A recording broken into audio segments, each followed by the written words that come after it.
radioactive decays.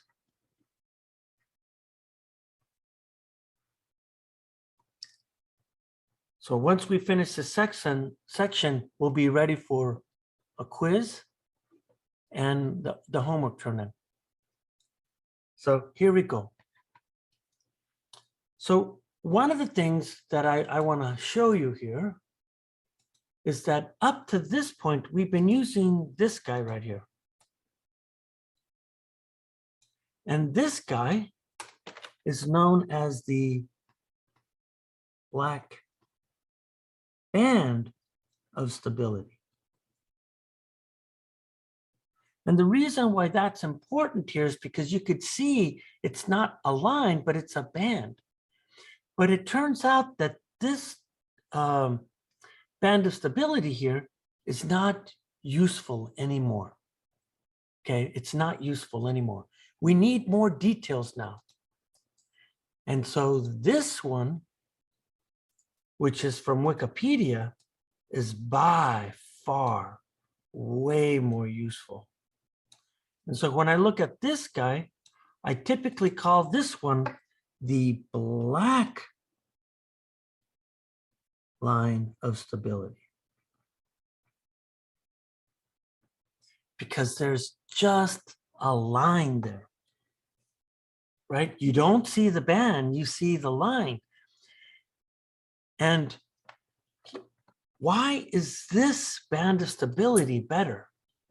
So the black line of stability chart shows that of all possible elements, look at the picture. Oops, I dropped something. Hold on a second.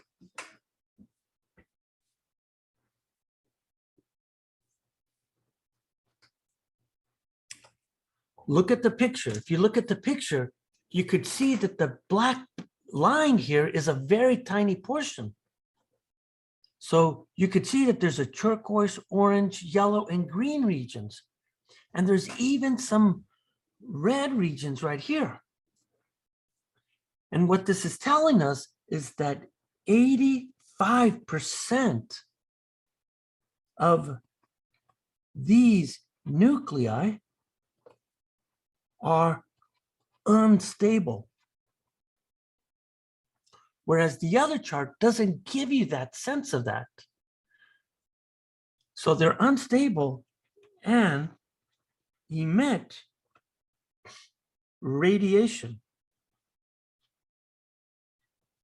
And I'll talk about radiation a little bit more, but people typically freak out when they say the word radiation. But this type of radiation is not just any kind of radiation. This radiation is called radioactive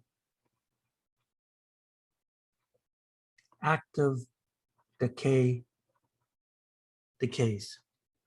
That's what we mean. So let's go and look at this thing. And what do we find here? So what we find here is that, let's make a couple of things. So the first thing that we could say about the black line of stability chart is that only nuclei that lie on the black line are stable.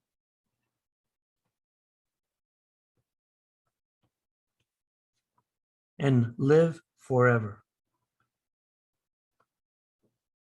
So when you look at this thing, the very last atom has to be right here. And there's a reason why. Look at that, 126, 182, that guy right there at that corner, guess what that is?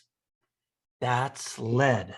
So this guy right here is the last stable nuclei. Lead. So when you look at this thing, we could then say the following thing here. All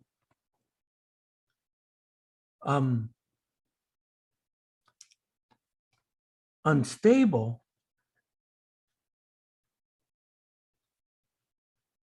nuclei live in the colored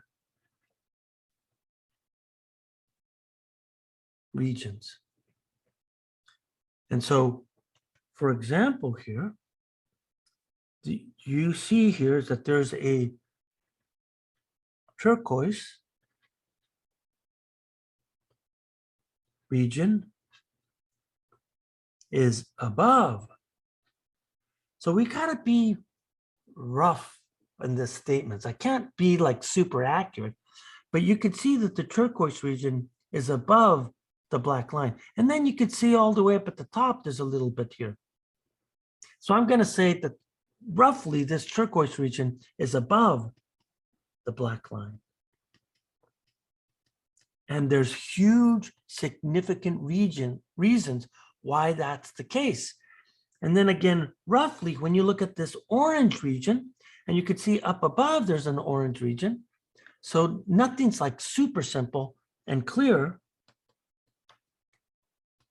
And the orange region is below the black line. And what we're going to see here is it really talks about the type of decays. And then you'll see here that there's a yellow region. And when you see here, note that it's above and to the right, mostly. So its region is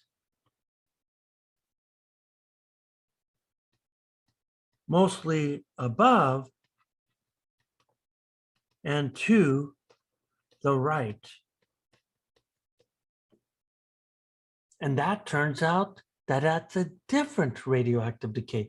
So the turquoise and the orange and the yellow tell you about different radioactive decays. And then you'll see here is that there's a little bit of green. And when you look at the green, that is clearly above the black line of stability. So it turns out that the green here is really about the next chapter, because we're going to be talking about fusion and fission. And it turns out that that's where we really got to talk about it. So in this chapter, we're going to talk about the turquoise region, the orange region, and the yellow region.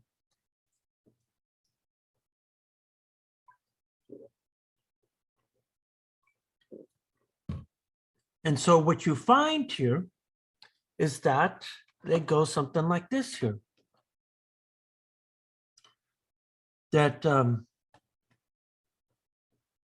unstable nuclei decay into 3 classes. Okay, and the 3 classes, there are 3 distinct types. So if we talk about alpha decays, that's typically symbolized by this, and this guy is the yellow region. And then what you're going to find here is that if you look at then there's these beta decays, which we use this, and it turns out that these incorporate 2 different ones. So there's regular beta decays, and this here is the turquoise region. Okay, so this is the turquoise region,